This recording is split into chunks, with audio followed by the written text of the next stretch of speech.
Tão logo prometi ontem, alegremente, a vinda de Dionísio, desejoso de incentivar o bom ânimo dos amigos encarnados, contando com o concurso mediúnico de nossa irmã, piorou a situação psíquica do esposo imprevidente. Leonardo amanheceu hoje mais nervoso que de costume, embebedou-se pouco antes do almoço, insultou a companheira humilde e chegaram mesmo a infligir-lhe tormentos físicos. Assustada, a bondosa senhora sofreu tremendo choque nervoso que lhe atingiu o fígado, encontrando-se, no momento, sob forte perturbação gastrointestinal. Por isso, a alimentação dela foi muito deficiente durante o dia e não tem podido manter a harmonia precisa da mente para atender, com exatidão, aos nossos propósitos. Já trouxe diversos recursos de assistência, inclusive a cooperação magnética de competentes enfermeiros espirituais, para levantar-lhe o padrão das energias necessárias, e só por isto é que a pobrezinha ainda não tombou a camada, embora se encontre bastante enfraquecida, apesar de todos os socorros.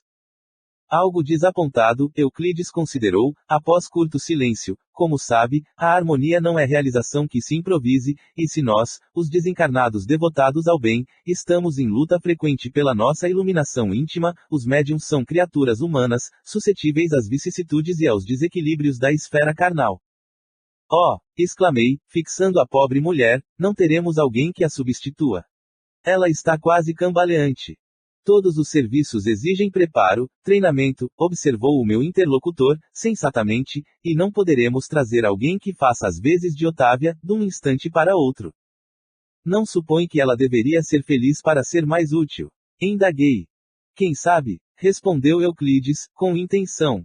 A mediunidade ativa e missionária não é incompatível com o bem-estar e, a rigor, todas as pessoas que gozam de relativo conforto material, poderiam disputar excelentes oportunidades de serviço em seus quadros de trabalho e edificação. Entretanto, as almas encarnadas, quando favorecidas pela tranquilidade natural da existência física, se mantêm na região de serviço comum que lhes é própria às necessidades individuais e, como o cumprimento do dever com exatidão já representa grande esforço, raramente ultrapassam a fronteira das obrigações legítimas.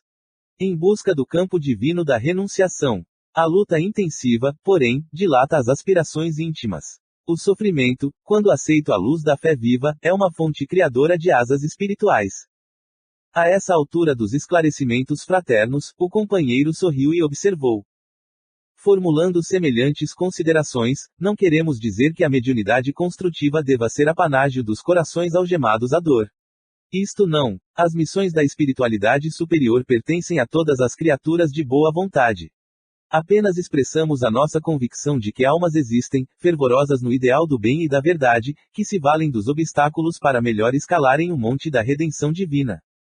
A dona da casa terminara a tarefa de aprontar o jantar humilde e, antes que o esposo voltasse ao lar, dirigiu-se ao quarto íntimo, em que, conforme a notificação de Euclides, costumava fazer as suas preces preparatórias.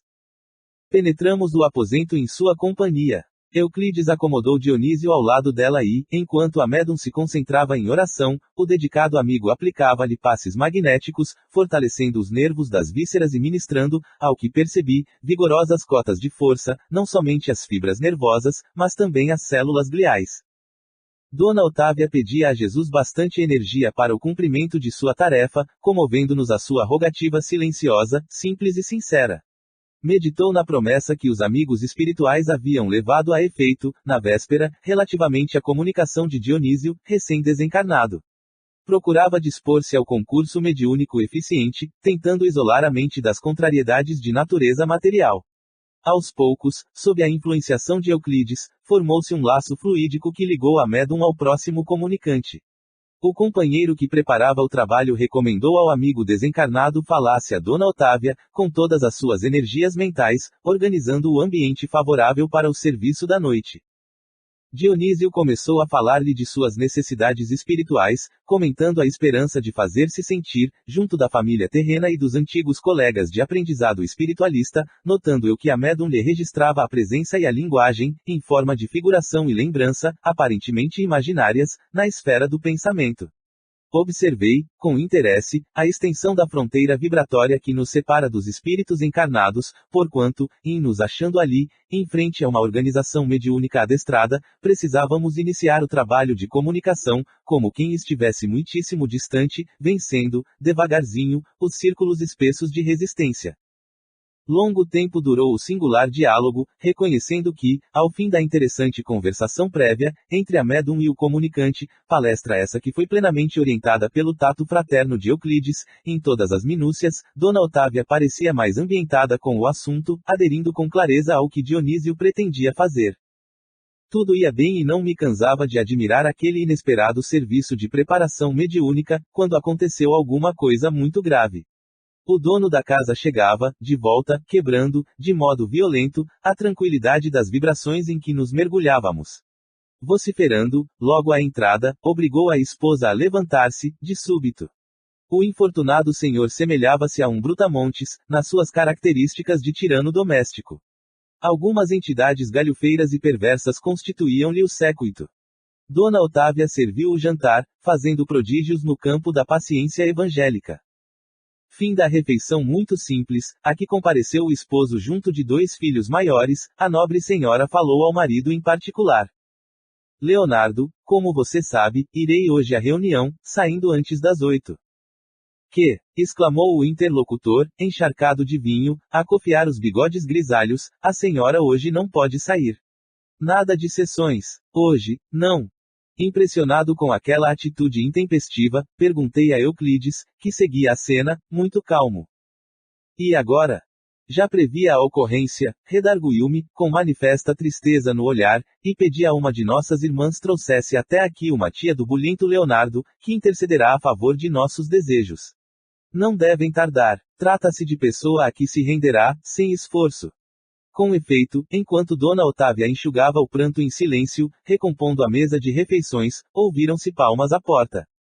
Leonardo foi atender e, em breves minutos, uma entidade desencarnada, muito simpática, penetrava o interior, acompanhando uma velha senhora de semblante acolhedor e risonho. A cooperadora de Euclides veio até nós, cumprimentando-nos, sorridente. Profundamente surpreendido, em face de tantos trabalhos para a organização de pequeno serviço consolador, faz-me atento à conversação que se desdobrou entre os encarnados. Ainda bem que a luta do dia terminou, disse a respeitável matrona, dirigindo-se a médium, depois das primeiras saudações, vim até aqui para irmos juntas. Otávia procurou esconder sua mágoa, sorriu com esforço, e respondeu. Ora, minha boa Georgina, hoje não posso. Leonardo está indisposto e pretende recolher-se mais cedo. Já sei, observou a visitante, com carinho nas palavras e severidade nas atitudes, fixando o chefe da casa, você, Otávia, tem compromisso e não pode faltar. Em seguida, levantou-se, tocou os ombros do sobrinho, que se derramara no divã, e falou-lhe com franqueza. Meu filho, que você se regale em prazeres e adie a sua realização espiritual, por imprevidência e má vontade, eu não posso impedir, mas advirto, quanto aos deveres de sua mulher em nosso núcleo de iluminação, pedindo-lhe não se interponha entre ela e os desígnios superiores.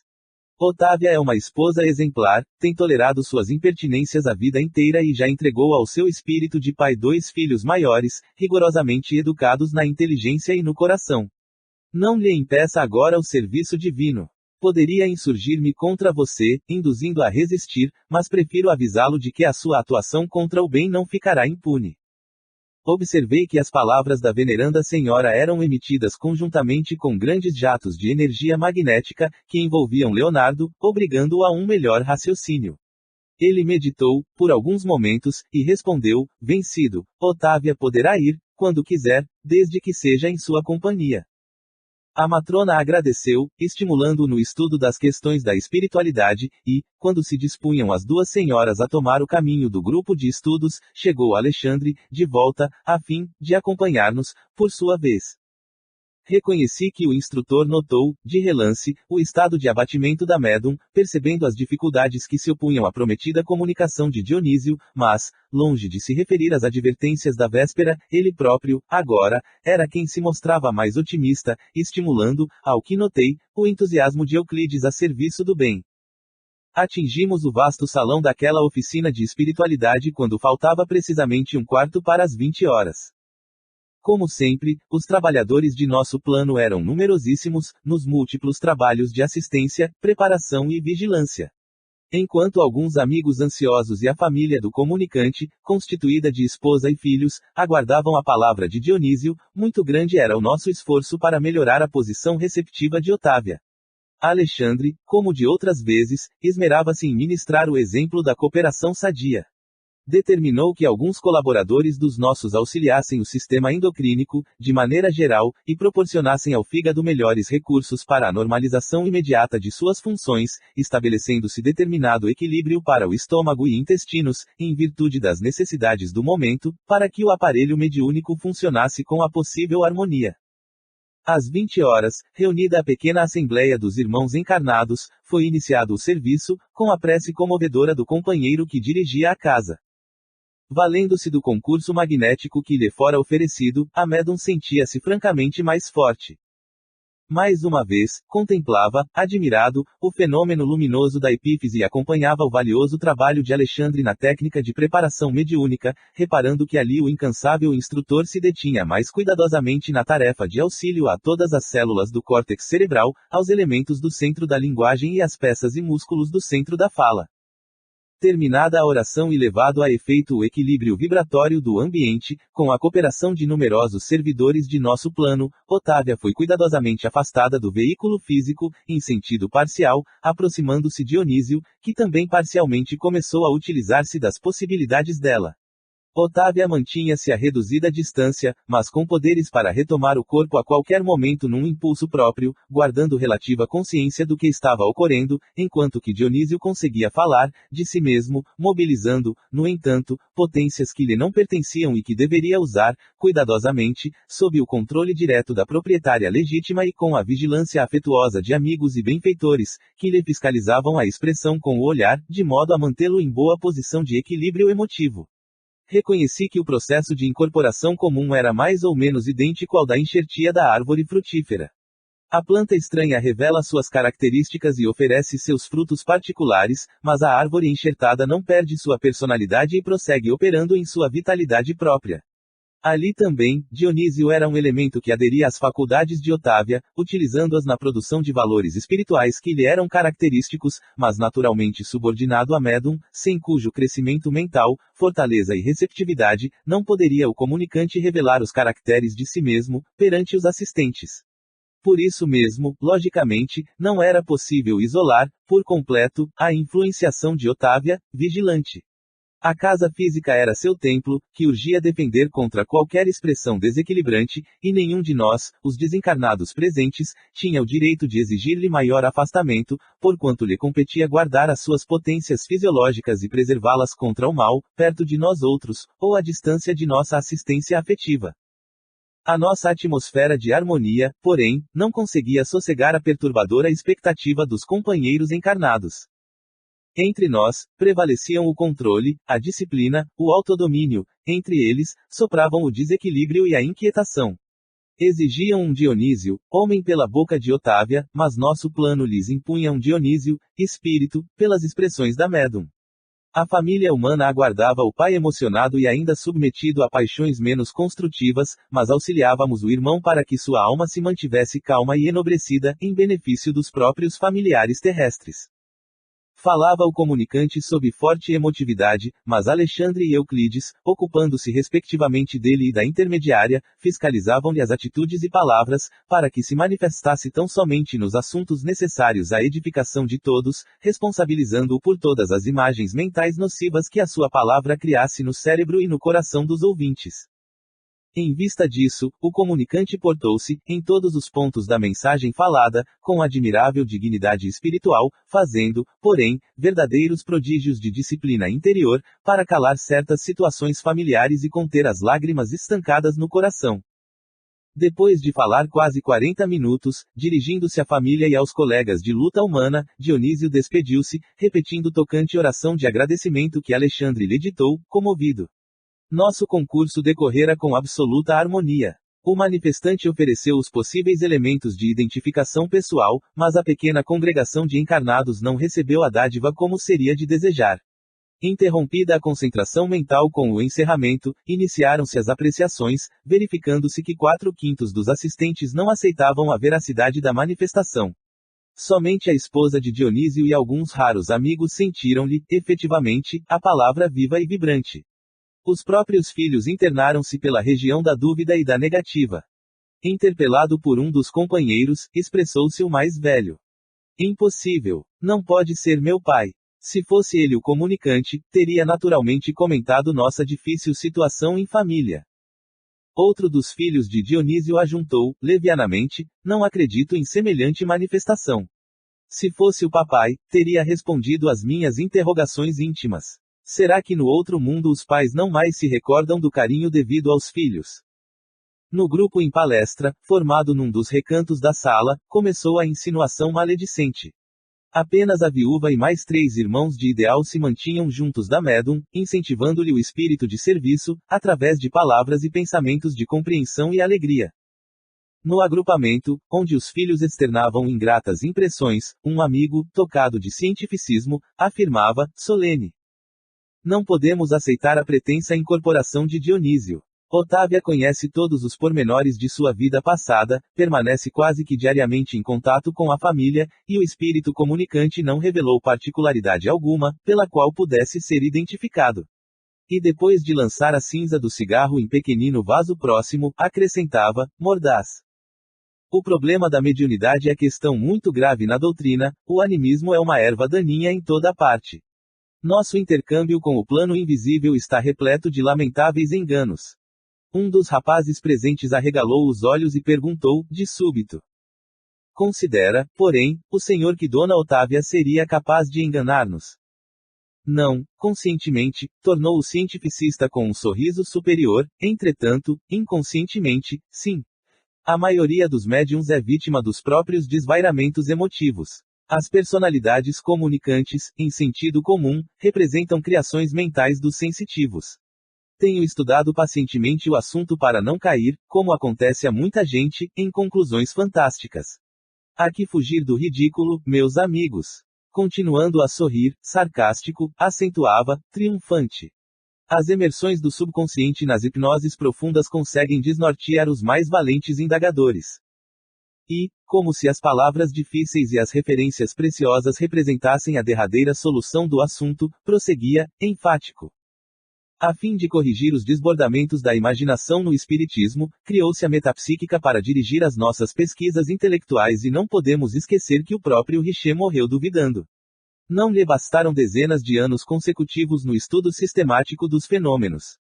As próprias materializações não lhe asseguraram a certeza da sobrevivência. Portanto, a reduzida assembleia escutava-lhe a palavra importante, como se ouvisse um oráculo infalível. Noutro recanto do salão, comentava-se o mesmo assunto, discretamente. Não acredito na veracidade da manifestação, afirmava, em voz baixa, uma senhora relativamente moça, dirigindo-se ao marido e às amigas. Afinal de contas, a comunicação primou pela banalidade. Nada de novo. Para mim, as palavras de Otávia procedem dela mesma. Não senti qualquer sinal concludente, com respeito à possível presença do nosso velho amigo. Seria muito desinteressante a esfera dos desencarnados, se apenas proporcionasse aos que nos precedem as frivolidades que o suposto Dionísio nos trouxe. Talvez tenha havido alguma perturbação, disse o esposo da mesma senhora. Não nos achamos livres dos mistificadores do plano invisível. O grupo abafava o riso franco.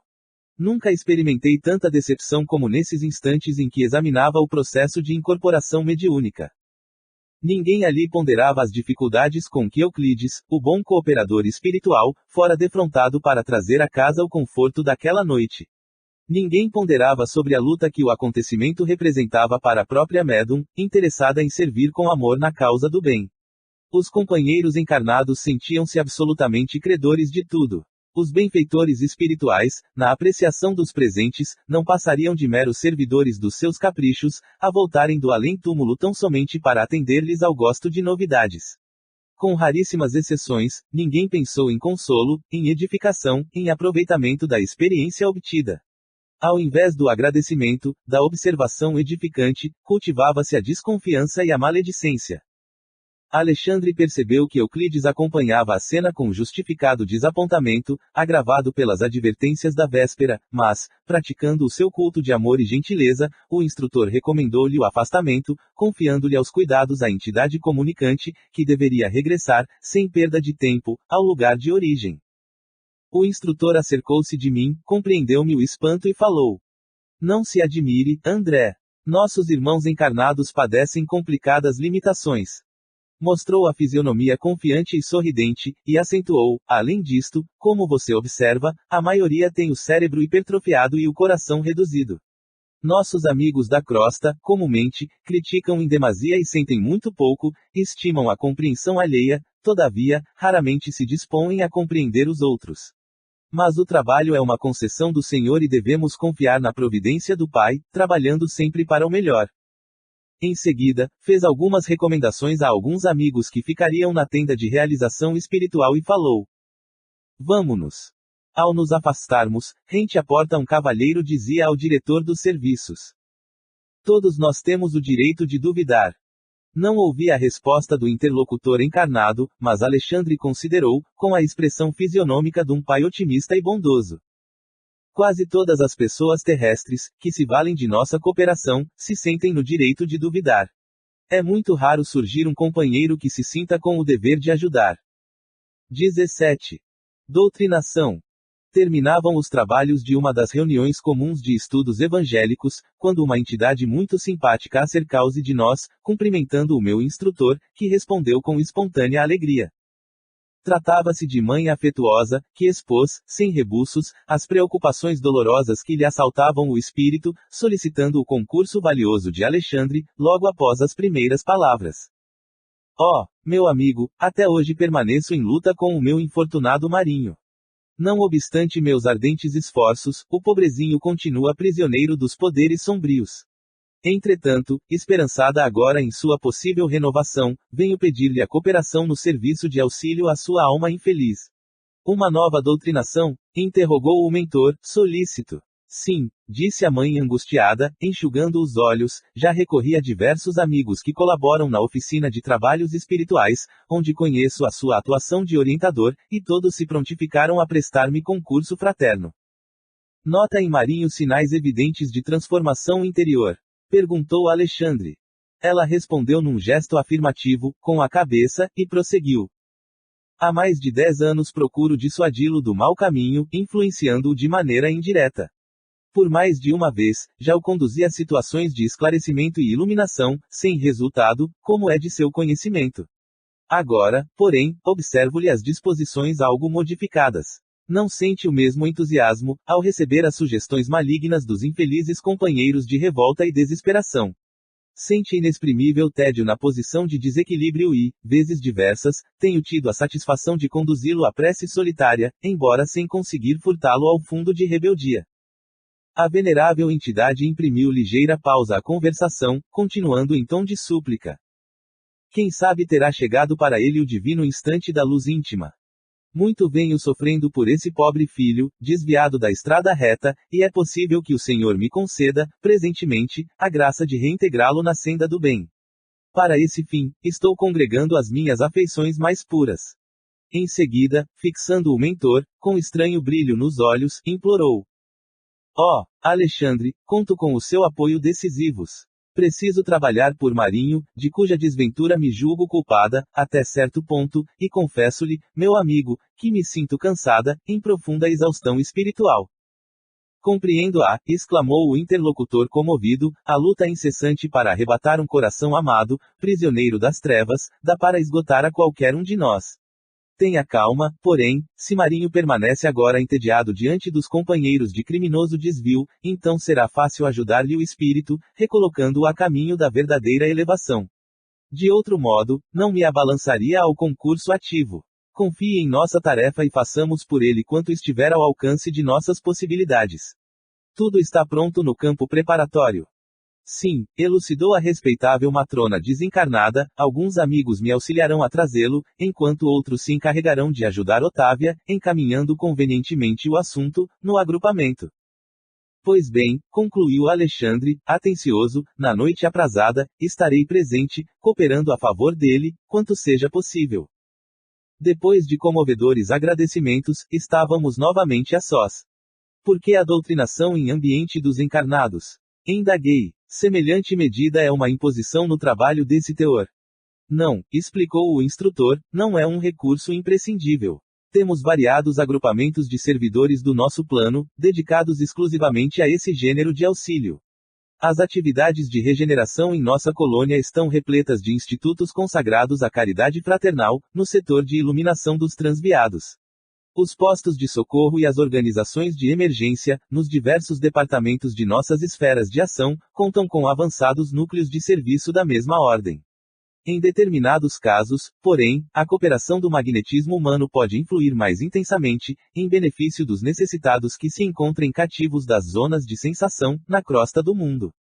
Mesmo aí, contudo, a colaboração dos amigos terrenos, embora seja apreciável, não constitui fator absoluto e imprescindível, mas, quando é possível e útil, valemo-nos do concurso de médiuns e doutrinadores humanos, não só para facilitar a solução desejada, senão também para proporcionar ensinamentos vivos aos companheiros envolvidos na carne, despertando-lhes o coração para a espiritualidade.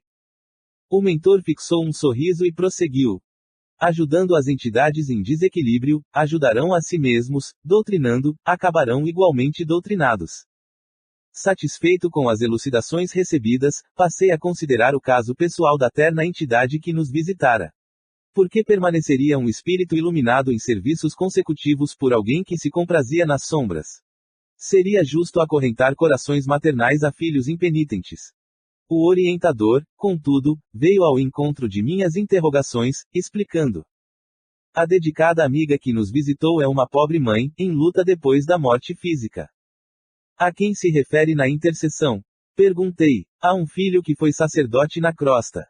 Sacerdote? Indaguei, profundamente surpreendido. Sim, esclareceu Alexandre. Os desvios das almas que receberam tarefas de natureza religiosa são sempre mais graves.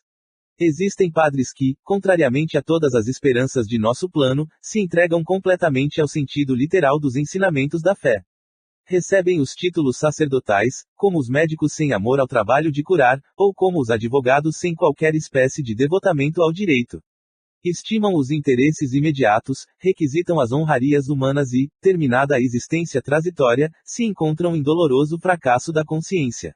Habituados, porém, ao incenso dos altares e à submissão das almas encarnadas, não reconhecem, na maioria das vezes, a própria falência e preferem o encastelamento na revolta lamentável, que os converte em gênios das sombras. Neste particular acentuou o instrutor, modificando a inflexão de voz, devemos reconhecer que semelhante condição, neste lado da vida, é a de todos os homens e mulheres, de inteligência notável, com primores de cultura terrestre, mas desviados do verdadeiro caminho de elevação moral. Comumente, as pessoas mais sensíveis e cultas criam um mundo que lhes é peculiar e esperam furtar-se à lei de testemunho próprio, no campo das virtudes edificantes. Acostumadas à fácil aquisição de vantagens convencionais na crosta, pretendem resolver, depois da perda do corpo físico, os problemas espirituais pelo mesmo processo e, encontrando tão somente a lei, que manda conceder a cada um segundo as suas obras, não raro agravam a situação, internando-se no escuro país do desespero, onde se reúnem a inúmeras companhias da mesma espécie. Dentre as criaturas dessa ordem, sobressai a elevada percentagem dos ministros de várias religiões. Referindo-nos apenas aos das escolas cristãs, verificamos que a maioria não pondera na exemplificação do próprio Mestre Divino. Cerram olhos e ouvidos aos sacrifícios apostólicos. Simão Pedro, João Evangelista, Paulo de Tarso, representam para eles figuras demasiadamente distantes. Apegam-se às decisões meramente convencionais dos concílios, estudam apenas os livros eclesiásticos e querem resolver todas as transcendentes questões da alma através de programas absurdos, de dominação pelo culto exterior. Erguem basílicas suntuosas, olvidando o templo vivo do próprio Espírito, homenageiam o Senhor como os orgulhosos romanos reverenciavam a estátua de Júpiter, tentando subornar o poder celeste pela grandeza material das oferendas. Mas esquecem o coração humano, menosprezam o espírito de humanidade, ignoram as aflições do povo, a quem foram mandados servir.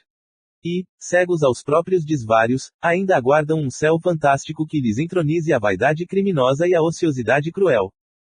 Alexandre, neste ponto das elucidações, como se fora chamado a meditações mais profundas, silenciou por momentos, continuando em seguida. Para estes, André, a morte do corpo é um acontecimento terrível. Alguns enfrentam, corajosos, a desilusão necessária e proveitosa. A maioria, porém, fugindo ao doloroso processo de readaptação à realidade, precipita-se nos campos inferiores da inconformação presunçosa, organizando perigosos grupamentos de almas rebeladas, com os quais temos de lutar por nossa vez. Quase todas as escolas religiosas falam do inferno de penas angustiosas e horríveis, onde os condenados experimentam torturas eternas. São raras, todavia, as que ensinam a verdade da queda consciencial dentro de nós mesmos, esclarecendo que o plano infernal e a expressão diabólica encontram início na esfera interior de nossas próprias almas. O orientador amigo fez novo intervalo e, depois de pensar a sós durante alguns instantes, considerou. Você compreende. Os que caem por ignorância aceitam com alegria a retificação, desde que se mantenham em padrão de boa vontade sincera. Os que se precipitam no desequilíbrio, porém, atendendo à sugestão do orgulho, experimentam grande dificuldade para ambientar a corrigenda em si mesmos. Precisam edificar maior patrimônio de humildade, antes de levarem a efeito a restauração imprescindível. Observando que o mentor silenciara novamente, perguntei, mas se o erro voluntário pertence ao sacerdote, no caso em exame, como explicar o sacrifício materno? Alexandre não hesitou. Há renunciações sublimes, em nosso plano, exclamou, sensibilizado, dentro das quais companheiros existem que se sacrificam pelos outros, através de muitíssimos anos, mas, no processo sob nossa observação, a nossa amiga tem a sua percentagem de culpa. Na qualidade de mãe, ela quis forçar as tendências do filho jovem. Em verdade, ele renascera para uma tarefa elevada no campo da filosofia espiritualista, contudo, de modo algum se encontrava preparado para o posto de condutor das almas. A genitora, entretanto, obrigou-o a aceitar o ingresso no seminário, violentando-lhe o ideal e, indiretamente, colaborou para que o seu orgulho fosse demasiadamente acentuado. Interpretando suas tendências para a filosofia edificante, a conta de vocação sacerdotal, impôs-lhe o hábito dos jesuítas, que ele deslustrou com a vaidade excessiva. Claro que a nossa irmã estava possuída das mais santas intenções, todavia, sente-se no dever de partilhar os sofrimentos do filho, sofrimentos, aliás, que ele mesmo ainda não chegou a experimentar em toda a extensão, em vista da crosta de insensibilidade com que a revolta lhe vestiu a alma desviada. Por que Alexandre fizesse uma pausa mais longa, interroguei, mas se o filho foi conduzido a situação difícil, para a qual não se encontrava convenientemente preparado, será tão grande a culpa dele. O instrutor sorriu, em vista das minhas reiteradas arguições, e esclareceu. A genitora errou pela imprevidência, ele faliu pelos abusos criminosos, em oportunidade de serviço sagrado. Alguém pode abrir-nos a porta de um castelo, por excesso de carinho, mas, porque tenhamos obtido semelhante facilidade, não quer isto dizer isenção de culpa, caso venhamos a menosprezar a dádiva, destruindo os tesouros colocados sob nossos olhos. Por isso mesmo, a carinhosa mãe está efetuando a retificação amorosa de um erro, enquanto o filho infeliz espiará faltas graves. Essa explicação encerrou a palestra referente ao assunto. Na noite previamente marcada, acompanhei o pequeno grupo que procurou Marinho para o auxílio espiritual. Constituía-se a nossa reduzida expedição apenas de 4 entidades: Alexandre, a genitora desencarnada, um companheiro de trabalho e eu.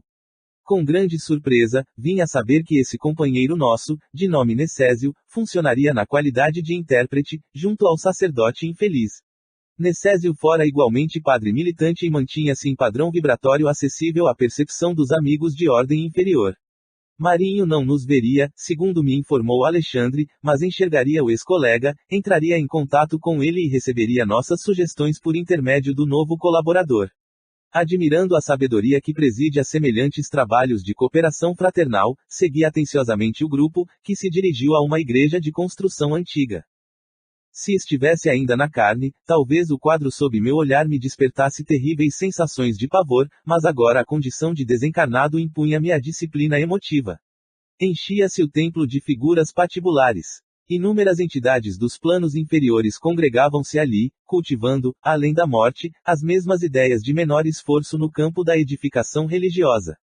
Alguns sacerdotes, envolvidos em vestes negras, permaneciam igualmente ao pé dos altares, enquanto um deles, que parecia exercer funções de chefia, comentava, de um púlpito, o poder da igreja exclusivista a que pertenciam, expondo com extrema sutileza novas teorias sobre o céu e a bem-aventurança.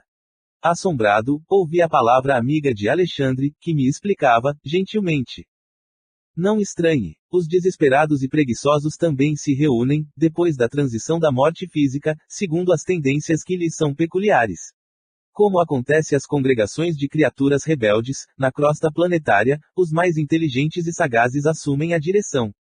Muitos males são praticados por estes infelizes, inconscientemente.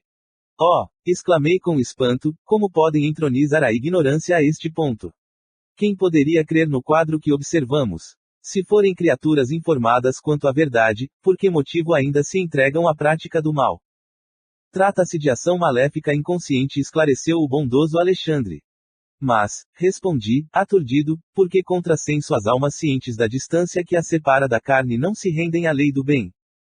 O instrutor sorriu e obtemperou.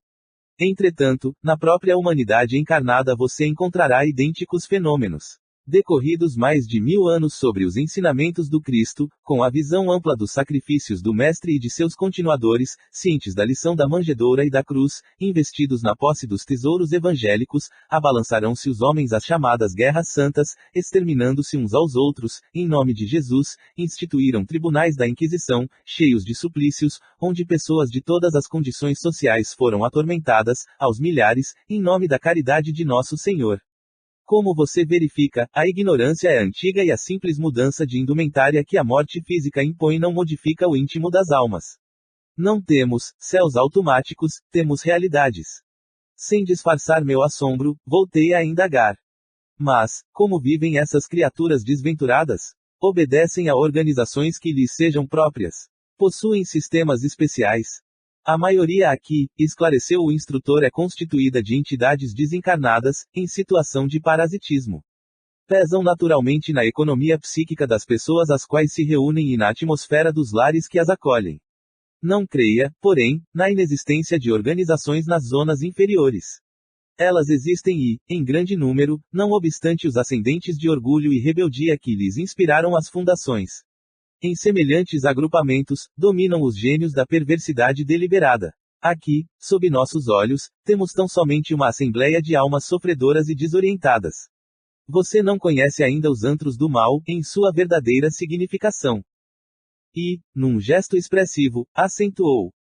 Não vivemos em paz com esses focos de maldade organizada. Compete-nos lutar contra eles, até a vitória completa do bem.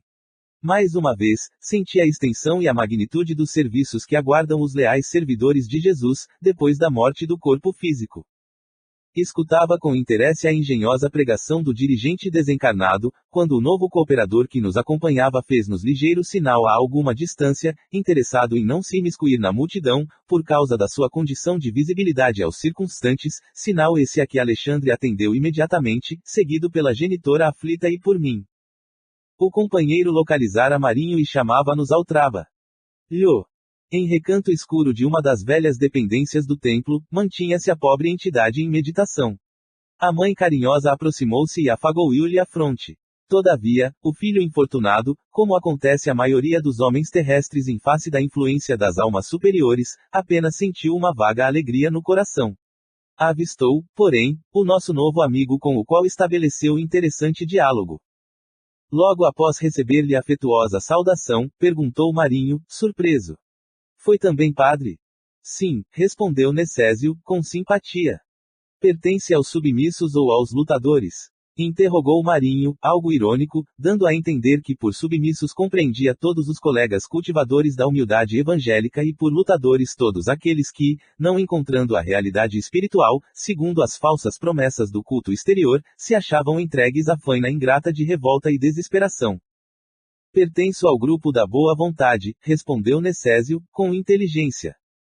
O instrutor, porém, fez-me perceber que a hora não comportava conversações e, auxiliando Necésio, localizou Marinho dentro do círculo magnético, onde, com surpresa, verifiquei a presença de vários desencarnados sofredores, trazidos por outros pequenos grupos de amigos espirituais e que, por sua vez, aguardavam a oportunidade de doutrinação.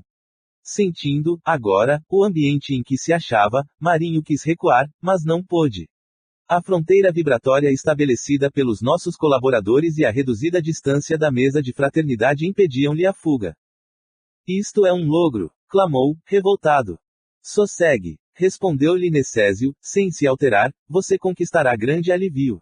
Espere. Poderá desabafar suas mágoas e ouvir a palavra compassiva de um orientador cristão, ainda encarnado. E em seguida, quem sabe? Talvez possa ver algum ente querido que se encontre em zonas mais altas, à espera de seu fortalecimento e iluminação. Não quero, bradava o infeliz. Sabe assim a verdade, meu amigo? Perguntou-lhe o nosso companheiro, com inflexão de ternura. Poderá adivinhar a procedência do socorro de hoje? Conseguirá lembrar-se de quem me enviou ao seu encontro? O sacerdote desencarnado fixou nele os olhos tomados de expressão terrível, mas Necésio, sem perder a calma, falou, depois de uma pausa mais longa. Sua mãe. Marinho escondeu o rosto nas mãos e prorrompeu em pranto angustioso. A esse tempo, secundado por diversos auxiliares, Alexandre prestava ao organismo de Otávia o máximo de concurso fraterno, em cotas abundantes de recursos magnéticos. Compreendi que, se para os fenômenos de intercâmbio com os desencarnados esclarecidos era necessário o auxílio de nosso plano ao campo mediúnico, no caso presente essa cooperação deveria ser muito maior, em vista da condição dolorosa e lastimável dos comunicantes. Com efeito, a médum Otávia recebia os mais vastos recursos magnéticos para a execução de sua tarefa. Daí a minutos, providenciava-se a incorporação de Marinho, que tomou a intermediária sob forte excitação. Otávia, provisoriamente desligada dos veículos físicos, mantinha-se agora algo confusa, em vista de encontrar-se envolvida em fluidos desequilibrados, não mostrando a mesma lucidez que lhe observáramos anteriormente, todavia, a assistência que recebia dos amigos de nosso plano era muito maior. Um instrutor de elevada condição hierárquica substituiu Alexandre junto da médum, passando o meu orientador a inspirar diretamente o colaborador encarnado, que dirigia a reunião. Enquanto isto ocorria, vários ajudantes de serviço recolhiam as forças mentais emitidas pelos irmãos presentes, inclusive as que fluíam abundantemente do organismo mediúnico, o que, embora não fosse novidade, me surpreendeu pelas características diferentes com que o trabalho era levado a efeito. Não pude conter-me e interpelei um amigo em atividade nesse setor. Esse material, explicou-me ele, bondosamente, representa vigorosos recursos plásticos para que os benfeitores de nossa esfera se façam visíveis aos irmãos perturbados e aflitos ou para que materializem provisoriamente certas imagens ou quadros, indispensáveis ao reavivamento da emotividade e da confiança nas almas infelizes. Com os raios e energias, de variada expressão, emitida pelo homem encarnado, podemos formar certos serviços de importância para todos aqueles que se encontrem presos ao padrão vibratório do homem comum, não obstante permanecerem distantes do corpo físico. Compreendi a elucidação, reconhecendo que, se é possível efetuar uma sessão de materialização para os companheiros encarnados, noutro sentido a mesma tarefa poderia ser levada a efeito para os irmãos desencarnados, de condição inferior. Admirando a excelência e a amplitude das atividades dos nossos orientadores, fixei a minha atenção na palestra que se estabeleceu entre Marinho, incorporado em Otávia, e o doutrinador humano, orientado intuitivamente por Alexandre. A princípio, o sacerdote demonstrava imenso desespero e pronunciava palavras fortes que lhe denunciavam a rebeldia. O interlocutor, contudo, falava-lhe com serenidade cristã, revelando-lhe a superioridade do evangelho vivido sobre o evangelho interpretado. A certa altura da doutrinação, percebi que Alexandre chamava a si um dos diversos cooperadores que manipulavam os fluidos e forças recolhidas na sala e recomendou-lhe que ajudasse a genitora de Marinho a tornar-se visível para ele. Notei que a senhora desencarnada, com os préstimos de outros amigos, atendeu imediatamente, ao passo que Alexandre, abandonando por momentos o seu posto junto ao doutrinador, aplicou passes magnéticos na região visual do comunicante, compreendendo, então, que ali se encontravam em jogo interessantes princípios de cooperação. A genitora amorosa resignava-se ao envolvimento em vibrações mais grosseiras, por alguns minutos, enquanto o filho elevaria a percepção visual até o mais alto nível ao seu alcance, para que pudessem efetuar um reencontro temporário de benéficas consequências para ele. Voltou Alexandre a fixar-se ao lado do dirigente e, com surpresa, ouvi que o amigo encarnado desafiava o exasperado comunicante, agindo francamente por intuição com a sua voz quente de sinceridade no ministério do amor fraternal. Observe em volta de si, meu irmão! Exclamava o doutrinador, comoventemente, reconhece quem se encontra ao seu lado. Foi então que o sacerdote lançou um grito terrível, minha mãe! Disse ele, alarmado de dor e vergonha, minha mãe! Por que não se render ao amor de nosso Pai Celeste, meu filho? Disse a genitora, emocionada, abraçando-o, chega de vãs discussões e de contendas intelectuais. Marinho, a porta de nossas ilusões terrenas cerrou-se com os nossos olhos físicos. Não transfira para cá nossos velhos enganos. Atenda-me. Não se revolte mais. Humilhe-se diante da verdade. Não me faça sofrer por mais tempo. Os encarnados presentes viam tão somente o corpo de Otávia, dominado pelo sacerdote que lhes era invisível, quase arrebentar-se de soluços atrozes, mas nós víamos além. A nobre senhora desencarnada postou-se ao lado do filho e começou a beijá-lo, em lágrimas de reconhecimento e amor. Pranto copioso identificava-os. Cobrando forças novas, a genitora continuou. Perdoe-me, filho querido, se noutra época induze o seu coração à responsabilidade eclesiástica, modificando o curso de suas tendências. Suas lutas de agora me atingem a alma angustiada. Seja forte, Marinho, e ajude-me. Desvencilhe-se dos maus companheiros. Não vale rebelar-se. Nunca fugiremos à lei do eterno. Onde você estiver, a voz divina se fará ouvir no imo da consciência. Nesse momento, observei que o sacerdote recordou instintivamente os amigos, tocado de profundo receio. Agora que reencontrava a mãezinha carinhosa e devotada a Deus, que sentia a vibração confortadora do ambiente de fraternidade e fé, sentia medo de regressar ao convívio dos colegas endurecidos no mal. Apertou a destra materna, confiante, e perguntou: "Oh, minha mãe, posso acompanhá-la para sempre?" A entidade amorável contemplou-o, com redobrado amor, através do véu do pranto, e respondeu: "Por enquanto, não, meu filho.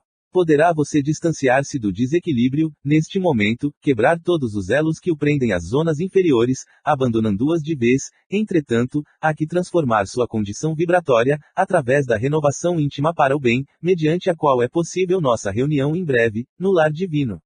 Não tenha receio, porém. Providenciaremos todos os recursos necessários à sua vida nova, desde que você modifique sinceramente os propósitos espirituais.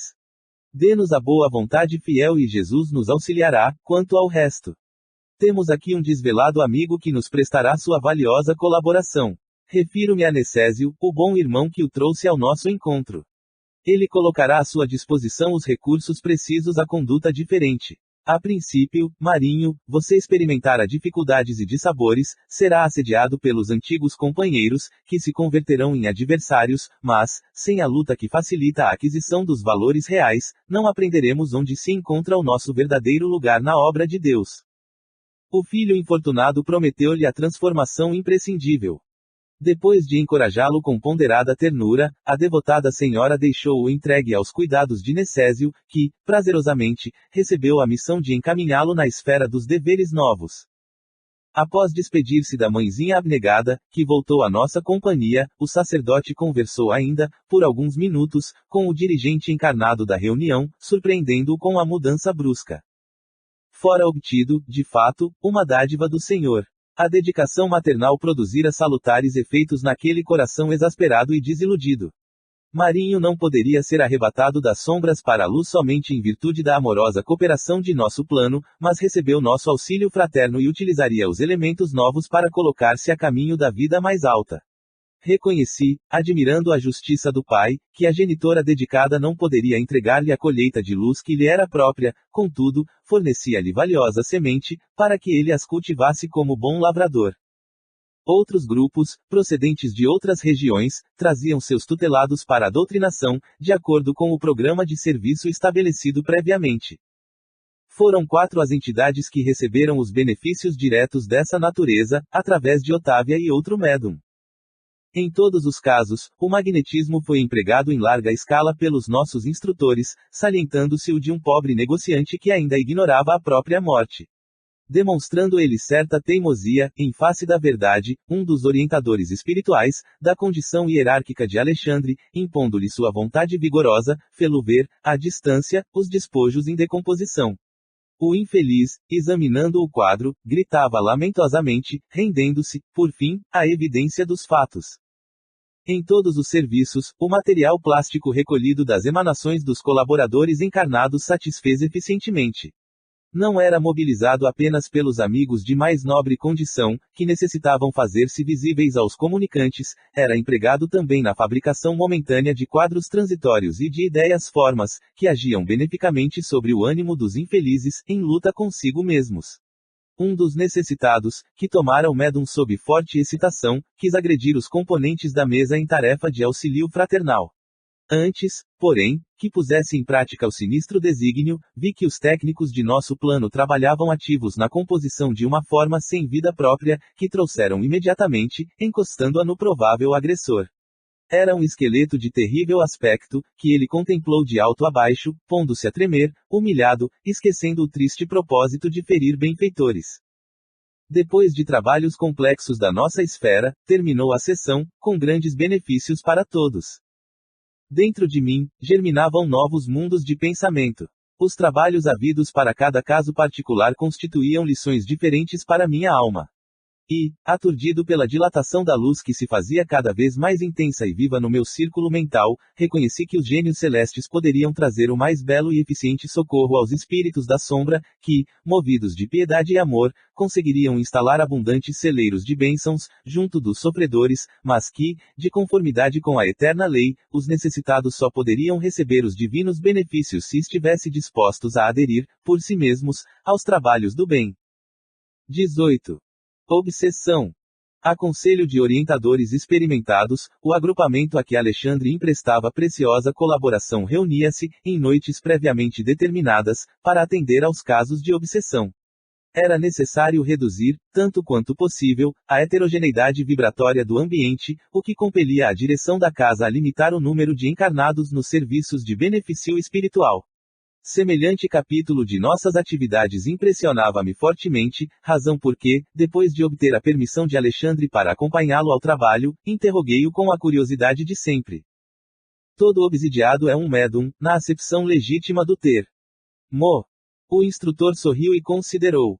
Médiums, meu amigo, inclusive nós outros, os desencarnados, todos os somos, em vista de sermos intermediários do bem que procede de mais alto, quando nos elevamos, ou portadores do mal, colhido nas zonas inferiores, quando caímos em desequilíbrio. O obsidiado, porém, acima de médium de energias perturbadas, é quase sempre um enfermo, representando uma legião de doentes invisíveis ao olhar humano. Por isto mesmo, constitui, em todas as circunstâncias, um caso especial, exigindo muita atenção, prudência e carinho. Lembrando as conversações ouvidas entre os companheiros encarnados, cooperadores assíduos do esforço de Alexandre e outros instrutores, acrescentei. Pelo que me diz, compreendo as dificuldades que envolvem os problemas alusivos à cura, entretanto, recordo-me do otimismo com que nossos amigos comentam a posição dos obsidiados que serão trazidos a tratamento. O generoso mentor fixou um sorriso paternal e observou: eles, por enquanto, não podem ver senão o ato presente do drama multissecular de cada um. Não ponderam que obsidiado e obsessor são duas almas a chegarem de muito longe, extremamente ligadas nas perturbações que lhes são peculiares. Nossos irmãos na carne procedem acertadamente entregando-se ao trabalho com alegria, porque de todo esforço nobre resulta um bem que fica indestrutível na esfera espiritual, no entanto, deveriam ser comedidos nas promessas de melhoras imediatas, no campo físico, e, de modo algum, deveriam formular julgamento prematuro em cada caso, porquanto é muito difícil identificar a verdadeira vítima com a visão circunscrita do corpo terrestre. Depois de pequena pausa, continuou. Também observei o exagerado otimismo dos companheiros, vendo que alguns deles, mais levianos, chegavam a fazer promessas formais de cura às famílias dos enfermos. Claro que serão enormes os benefícios a serem colhidos pelos doentes, todavia, se devemos estimar o bom ânimo, cumpre-nos desaprovar o entusiasmo desequilibrado e sem rumo. Já conhece todos os casos? Indaguei. Todos, respondeu Alexandre, sem hesitar. Dos 5 que constituirão o motivo da próxima reunião, apenas uma jovem revela possibilidades de melhoras mais ou menos rápidas. Os demais comparecerão simplesmente para socorro, evitando agravo nas provas necessárias. Considerando muito interessante a menção especial que se fazia, perguntei. Gozará a jovem de proteção diferente?